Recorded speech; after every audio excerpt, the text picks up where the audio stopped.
अब हम बात करते हैं बेटा नेक्स्ट प्रॉपर्टी पर, conservation of charge. It means that charge can neither be created nor be destroyed, but it can be transferred from one part of the system to another.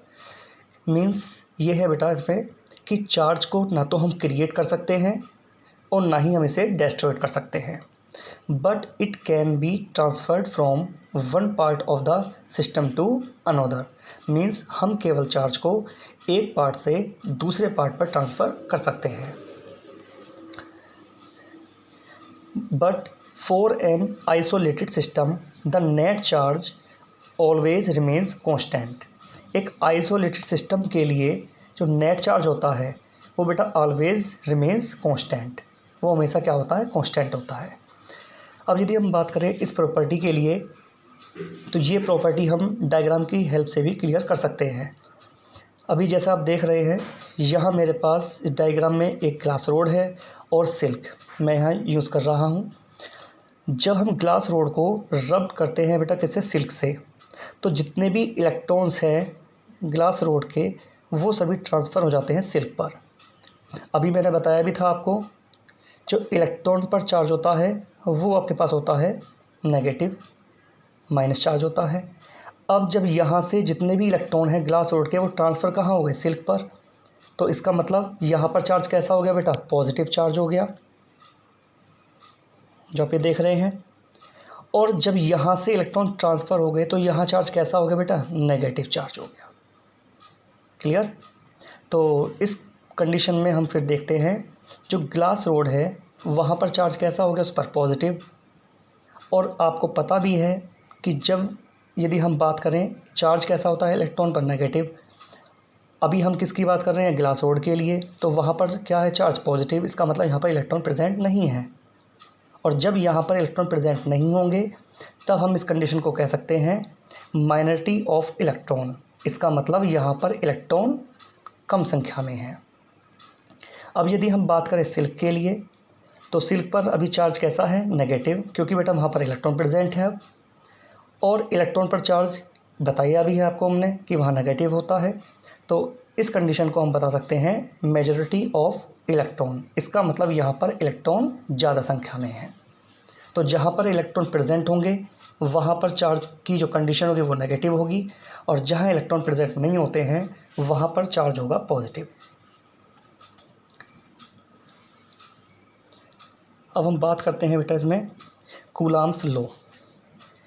According to this law, two stationary point charges attract or repel each other with a force which is directly proportional to the product of the charges and inversely proportional to the square of the distance between them.